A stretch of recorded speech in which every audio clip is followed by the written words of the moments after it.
Welcome back, AP. Welcome back to it. Welcome back to us diving headfirst into that shattered, fractured masculinity. I know some of you are like, I thought he said he was going to use an old flip. I know, I hear you, Claire Kerr, Sam Johnson, all y'all guys. But the big thing about it, though, is last year when I recorded that last year's flip, we didn't have a mass day that day, so I got a little bit further ahead. So I'm going to do this little intro, and then I'm going to clip in the other stuff, all right? So the big question is how did guys like Mussolini and Hitler prey upon the men that were destroyed in these weakened countries, right? How did they prey upon the German government not being able to pay the stuff back, the hyperinflation? How did they prey upon them to pass these racist ideologies and these other very state national focused ideologies? Because remember, that's the big key difference between fascism and socialism. Is socialism focuses on economic equality and fascism focuses on the country before the individual, and a big part of that is galvanizing them against another group, right? But let's jump straight head first into it. Ignore this little yellow thing right here because it's not important. But the key idea on how these guys came to power, Adolf Hitler and Benito Mussolini, is all about restoring that masculinity, right? How do you make these men feel like they're a more relevant part of society and they're an integral cog in the Italian or German fascist machine, right? Well, the first and foremost one are the paramilitary groups, right? So paramilitary groups are basically improvised street militaries, right? These were invented and created by the Nazis in Germany and then also by the fascist party in Italy as well. What they were called in the Nazis in Germany were called the brown and the black shirts, and then in Italy they were known as the black shirts, right? And literally they would be used where they would roam the streets and they would actually intimidate politicians, threaten them, hold certain things for ransom, physically assault minorities. For example, castor oil was a big thing. This group right here, the brown shirts, the Nazi brown shirts, of course with Adolf Hitler being there right in the middle, would roam through the streets and find Jewish people, communists, and anarchists and force them to drink castor oil, right? Would beat them up in the streets in front of entire crowds of people. And castor oil is something that makes you violently throw up, regurgitate, have massive bowel, bowel problems and stuff like that. And they would do this to intimidate them physically and get them to either leave and say that they were restoring the German man's pride, right? The idea of focusing it in on that emasculated man and letting him feel more manly and power over another marginalized group, right? That's that castor oil perspective. And then these guys, the Italian black shirts, are the ones that came in with Mussolini and actually took over the Italian government in 1929. The Italian black shirts are literally the guys that roamed through the streets, intimidated politicians, and literally elected Mussolini as Il Duce, right? And as of 1933, he is going to be commanding the German government, Adolf Hitler, and his paramilitary groups become even more violent. Write this down really quick, and we're going to talk about it in class tomorrow. It's going to be very important. It's called the Reichstag fire, all right? Reichstag is R-E-I-C-H S-T-A-G, and fire, right? As in the building known as the legislative body in the prominent legislative body in Germany, the Reichstag was caught on fire. And then the brown shirts and the black shirts blame it on people like communists, anarchists, and Jewish people, and then they become even more violent as they use it for classification for their unjust actions, right? And another big concept is too, like we've just been talking about, create enemies, right? You now have a paramilitary group. You need to find an enemy for them to attack. Nazis and Italians would turn their paramilitary groups loose on violently to attack communists, Jews, anarchists, other minorities. For example, when Hitler comes to power, he passes this thing known as the Nuremberg Laws, right? In 1935. So look, when we're talking about the fascist rise of a lot of these things, we're going to be talking about it both forwards and backwards, and just looking at key events in the 1930s during the Great Depression, how the Nazis came to power. We're not going to be looking at them in order. We're just going to be looking at these key events thematically, right? So the Nuremberg Laws are going to be the laws that define German Aryans and begin segregating Jewish people and other people into undesirable categories. Literally, the Nuremberg Laws are going to lead to massive events like, for example, the Night of Broken Glass, right? Which is an element of the Holocaust and is known as Kristallnacht. Kristallnacht all happened after a young Jewish man shot a Nazi officer and a Nazi brown shirt because he was intimidating his father's business. And what happened is he killed this man, and so the Nazis released the brown shirts and the black shirts into a Jewish community and destroyed every single business, home, or synagogue that was owned by a Jewish family. So this is a key element, is creating the enemies within your state to make your men feel more like men by creating enemies that they believe are now there and making them feel more empowered by rooting those enemies out. So we're going to clip in that flip from last year right here, and we're going to keep going on this enemy dynamic. We'll talk about the Reichstag fire tomorrow. We'll also talk about a lot of other stuff like the Enabling Act and when he became chancellor and things like that. We'll make a little timeline and stuff like that when I see you guys tomorrow. But I'll see y'all soon. Y'all have a good one. had kind of a very specific program intended to garnering support for an ultra-right, very violent fascist movement, right? So we talked about restoring their masculinity with paramilitary groups. We talked about, like, we're now delving into the hows, right? Create some enemies. So we're going to talk about how, like, the Jewish population is going to be demonized by the Nazis and the Italians, as well as communists and other minorities. And we also discussed Kristallnacht, or the Night of Broken Glass. We talked about the Nuremberg laws, right? Now, really important question that happened, I think, but Rebecca Belanger asked me in class. She was like, the stars, you know, the stars like that like signify that you were Jewish or not. That actually didn't begin until 1939 when Hitler invaded Poland, which we'll get to in this flip, right? So Hitler's goal in this entire thing when he's creating these enemies is a program that he called Volksgemeinschaft, right? Volksgemeinschaft means the people's community, which basically means he's trying to create a pure German race, right? Which is actually seen and signified by the Nuremberg identification charts, as well as the fact that Jewish people had to become registered within their cities, and that there was a list of German-approved names, and trying to create an ultra-hyper-nationalist far-right movement, right? So the big thing, though, on top of that, is Italy is going to mirror these things like I talked about in class. In 1938, they're going to issue the Italian racial laws, right? Now, this is the one that I know is just going to infuriate Malaya, but also they wanted to try and reduce the rights of women, right? They wanted to create only servile positions for women, which believed that their place was only in the home,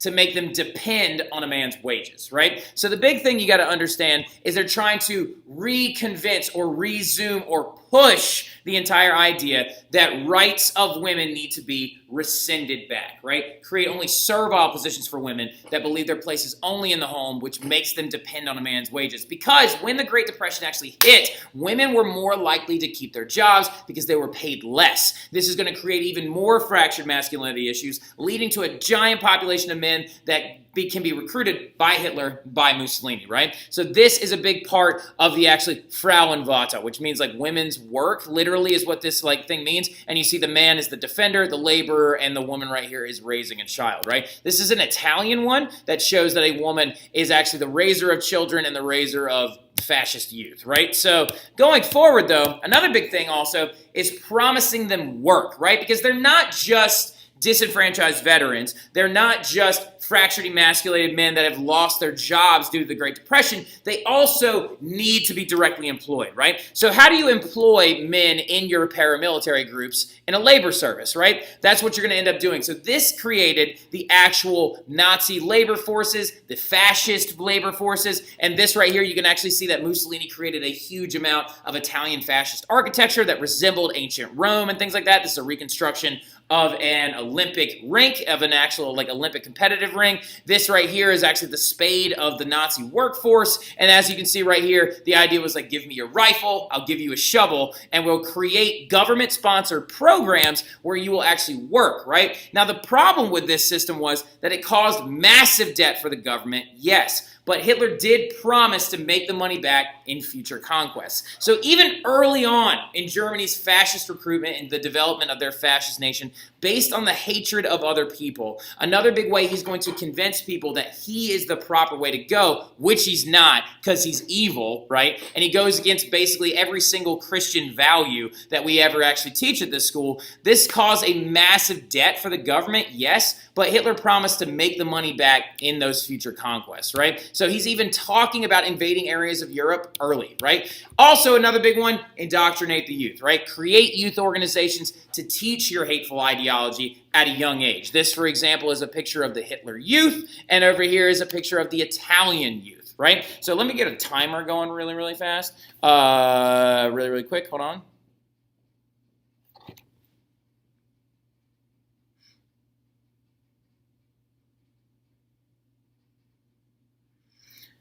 So, but continuing forward, this is a picture of the Italian fascist youth. So as you can see, indoctrinate them young, indoctrinate them early, and try to create organizations that will create the idea of this fascist person or fascist soldier that you're looking for, right? Now, also, though, there are other methods, right? There are other minor methods that we will talk about. We will discuss some propaganda films in class. We're going to watch a clip from The Triumph of the Will, which is actually one of his main pieces of propaganda filmography, which is actually right here. And I don't even know if the link itself actually works. Oh, it does. All right, so but as you can see, the video, oh, it's been removed. Okay, well, it makes sense because it's a propaganda film of Hitler. I'm kind of glad that they removed it. Now, anyway, so really quick, though, going forward. All right, there. Oh, bring in the blue dot. Bring in the blue dot. Where you at, blue dot? Where you at? There. Okay. Here we go. Now, got it.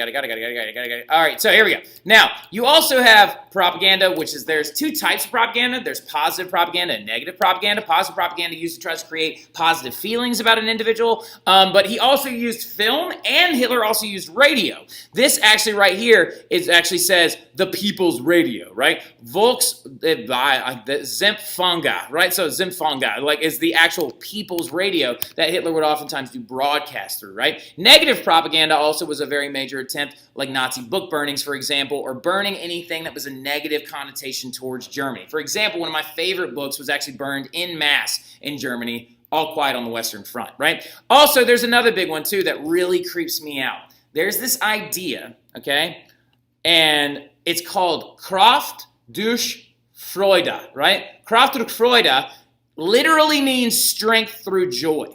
So on top of having propaganda that demonized other people and spread a hateful message, Hitler would also encourage people to go on holidays and vacations. He would give them things, right, to try and create a sympathy and a sympathetic eye towards the Nazi government. As you can see, this is a women's Nazi aerobic class, and you can see the swastika on their dress, and they're actually trying to create this strength through joy program, which is terrifying. It is terrifying to believe that a man that this harsh and this evil actually encouraged loyalty by trying to be nice to one group while being evil to the other. This right here, for example, is a pin from a vacation that somebody actually went on in Nazi Germany. And then this also is a very, very famous one. That right there is the Volkswagen. Yes, the Volkswagen, the people's car, right? That company was actually invented under Nazi Germany. So was Fanta. Fanta was actually created for the Nazis as well. So that is how they recruited people into their organizations, right? But now we have to kind of shift gears, and we talked about the growth of fascism in Germany and Italy, but now we have to shift gears and we have to discuss the growth of the communist totalitarian state within Russia, right? So Stalin is going to take a different approach, right? Stalin's going to take a different approach, and he is going to look to become what is known as the man of steel, right? So Stalin is coming off the heels, as we know, of Vladimir Lenin. Vladimir Lenin is going to die in, in 1924, right? So now under Vladimir Lenin, he had this program known as the NEP, also known as the New Economic Policy, right? Now the New Economic Policy is the constructed idea that basically, in a nutshell, the creation of a Russian state that has communist idealistic backings, and they're fused with capitalist undertones, right? They're fused with capitalist constructs and ideas of capitalist trade, right? Because Lenin was fully aware that his idea of making the entire world communist wasn't going to happen. So he resorted to a construct known as socialism in one country, right? Where basically inviting capitalism within and externally of the borders, you would then be able to tax people at higher rates and create a true socialist system underneath your government. Now, regardless of this, they still were left in a lot of debt, right? Lenin died in 1924, and he turned on Trotsky. Stalin did. Stalin immediately turned on Trotsky and tried to force him out and align himself with party leaders because he has plans to pick up where the New Economic Policy left off, right? And actually, inside the Red Square, inside the Red Square in Russia, even to this day, you can actually go see Vladimir Lenin's body because it's preserved and stuff in a big glass coffin like Snow White. All right, so now, anyway, but after this all happens, he decides to turn on Trotsky, push him out, and he ends up getting him exiled out of Russia. Now, he tries to attack two major issues. When Stalin comes to power as of 1928, he tries to attack two major issues. One, unemployment. Two, famine, right? So famine had to be solved due to the fact that there was a mass effort under Lenin to collectivize agriculture, right? To create giant state-owned farms and to strip land and money away from these people known as kulaks, right?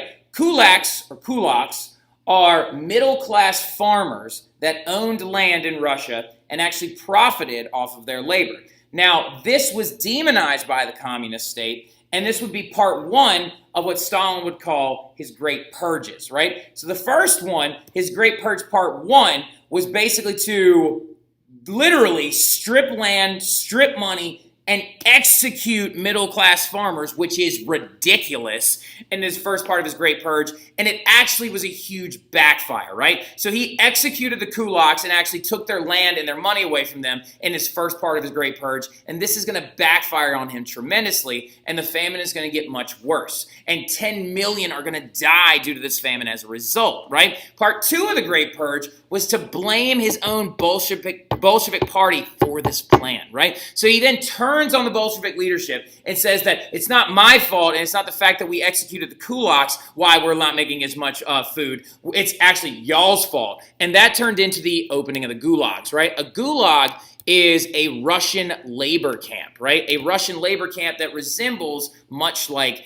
a Russian concentration camp, right? Where basically political prisoners are sent to work themselves to death, oftentimes making big rocks into smaller rocks. This is a picture of the gulags as well, and you can see men starving to death. This is a great picture to show you Stalin's regime in the second part of his Great Purge when he turned on the Bolshevik party and started to purge them out of his society. So as you can see in the original picture, there are 3 men surrounding Stalin. And then in the next year's picture, it's only 2 because this guy's been doctored out of it, right? And then in the next year's picture, that man has been doctored out of it. And in the final picture, he has been doctored out of it. Why is this? Because all these people would be executed during Stalin's second part of his Great Purge when he turned on the Bolshevik leadership, right? Now, under Stalin, he also tried to solve unemployment in the industrial sector by hyper-industrializing, right? And this was a giant component of what is known as his 5-year plan, right? So his 5-year plan was to try and build as many factories as possible in 2 spurts of years. From 29 to 30 and from 31 to 32, they would actually create as many jobs as possible by building up factories and creating cities that existed around them, right? So basically, he would stamp a huge factory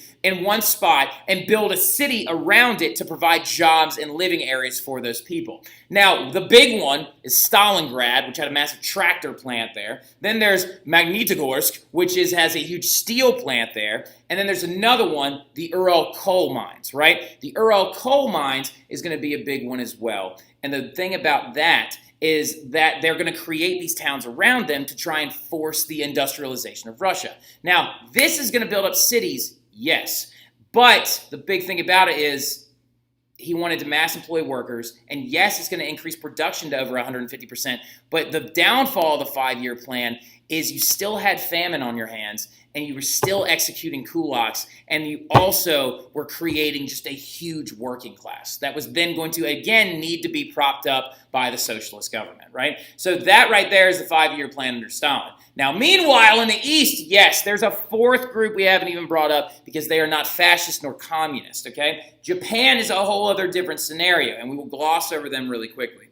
Japan, what the heck, man? Japan is going to invade Manchuria, also known as Northern China, okay? So Northern China is where Manchuria is, in 1931 for its natural resources to supply their new factories. Now, 1931, some of you are like, I thought Japan already had a stake in Manchuria due to the Russo-Japanese War. You're not completely wrong, okay? They did have a stake there, but they wanted direct ownership and control of it. They wanted to bring it into their empire, not just a sphere of influence, right? Just like they had already done with Korea.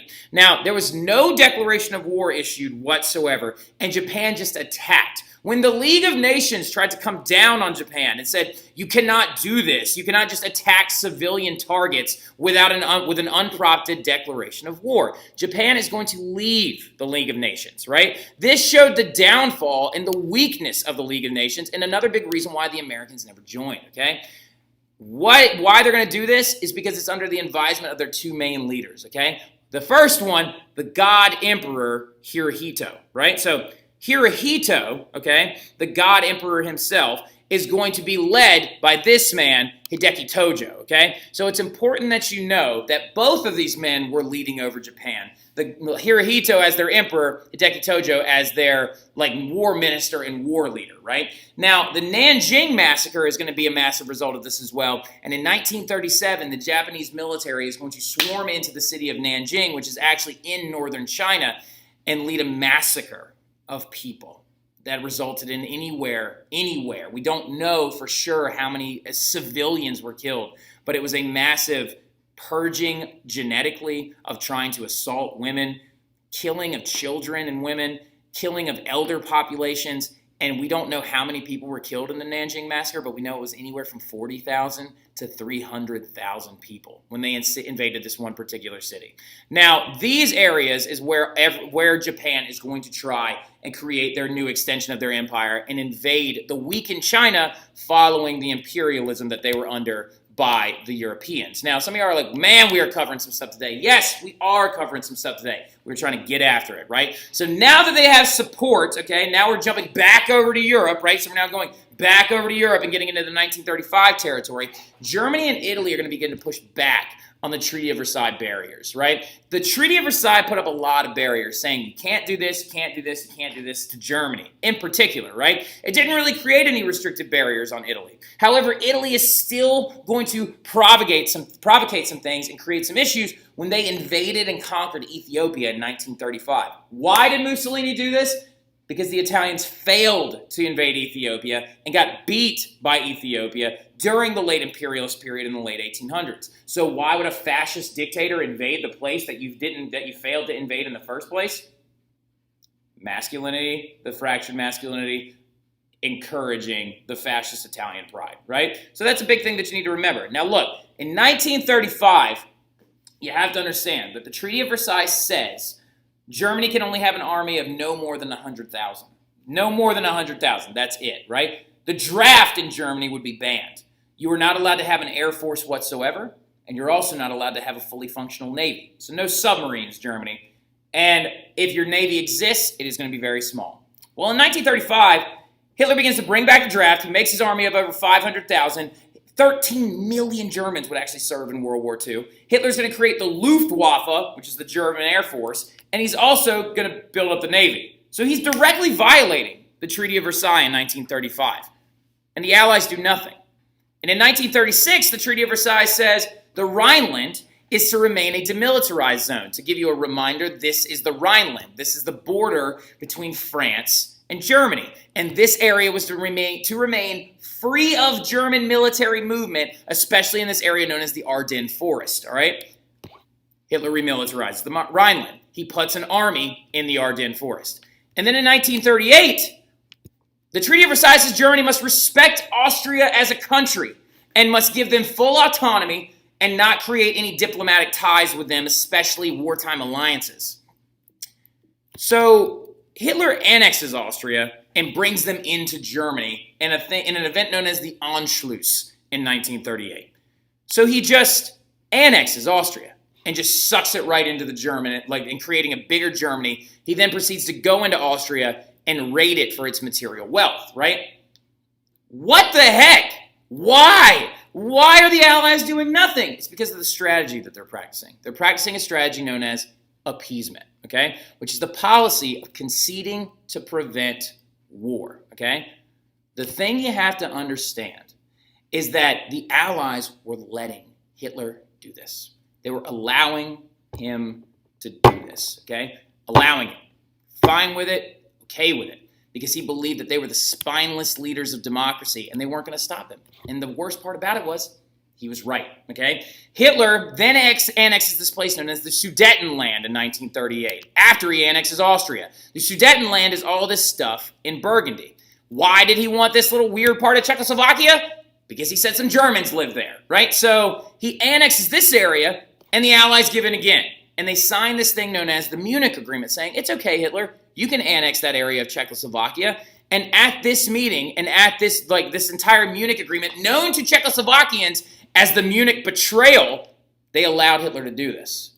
and they did nothing. And then 1939 rolls around, right? Hitler then annexed the remainder of Czechoslovakia, the rest of the country, and has now doubled his country in size, right? The Allies still did nothing. They wouldn't do anything until September 1st, when an unannounced Germany invaded Poland using the Blitzkrieg method, right? So on September 1st, 1939, World War II would begin because Germany invaded Poland using their Blitzkrieg. And we're about to talk about what the Blitzkrieg is here in about 2 seconds, okay?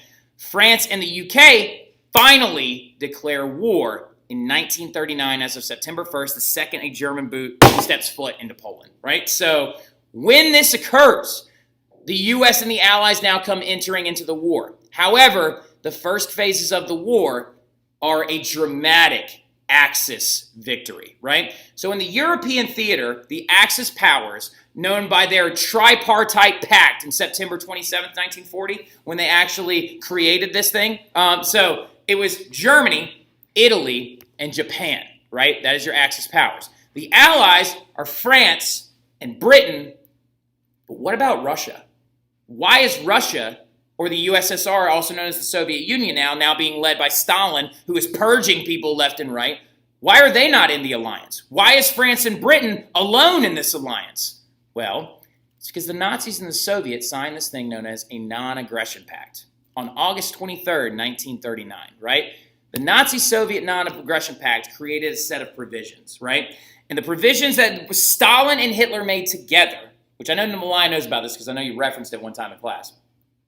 The provisions were to split up Poland and Eastern Europe, to trade German industry goods for Russian grains, and don't aid either enemy in the side. So they are to stay uninvolved against. So basically the Soviets are not allowed to aid the British or the French in any way, right? And the Nazis will not aid anyone against the Soviet Union. Now there's a big reason why this happened.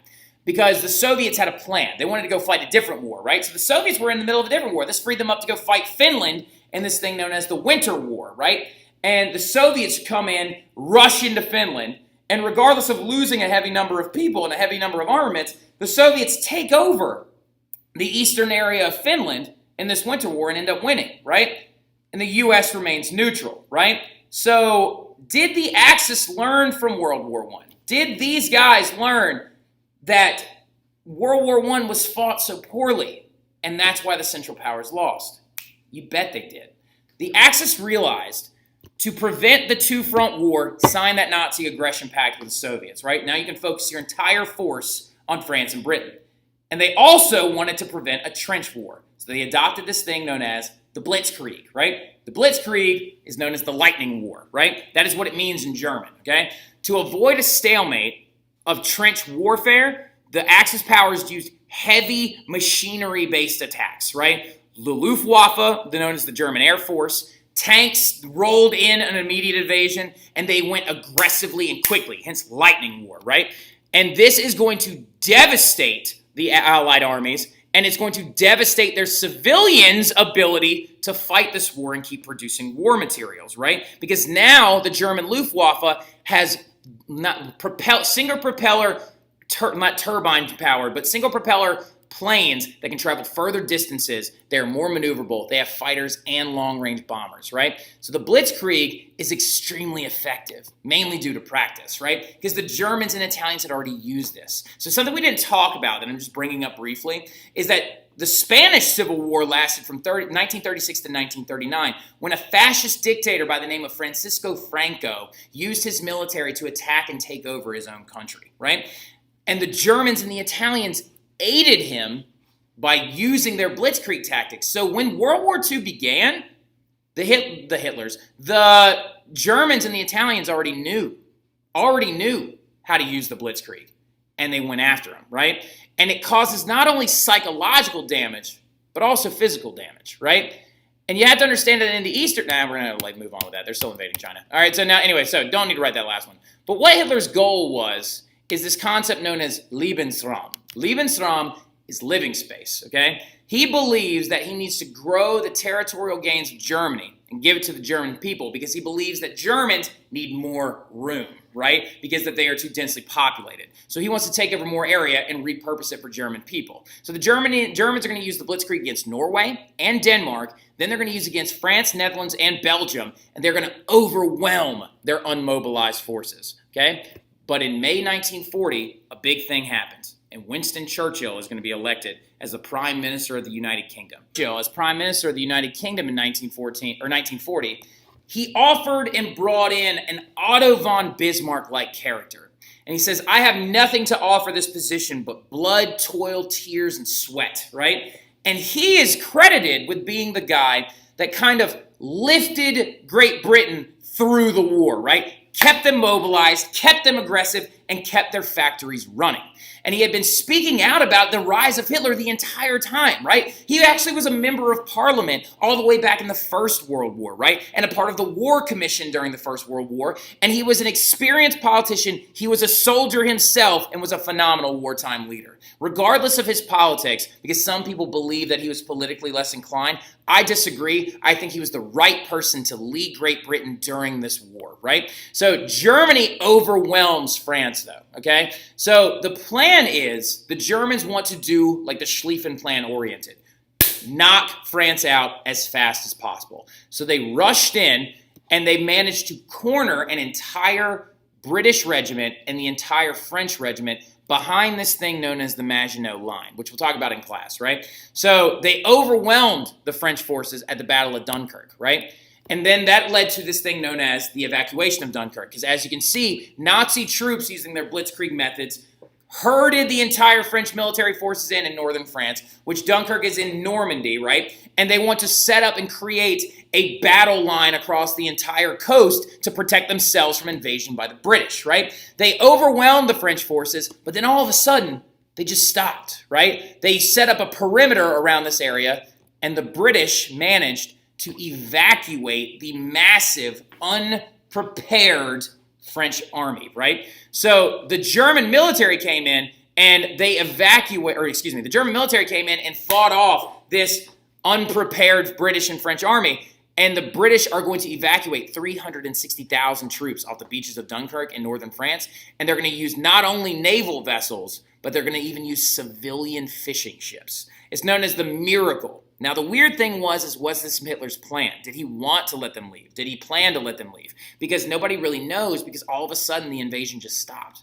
It just stopped. He had the French where he wanted them, and he just stopped invading.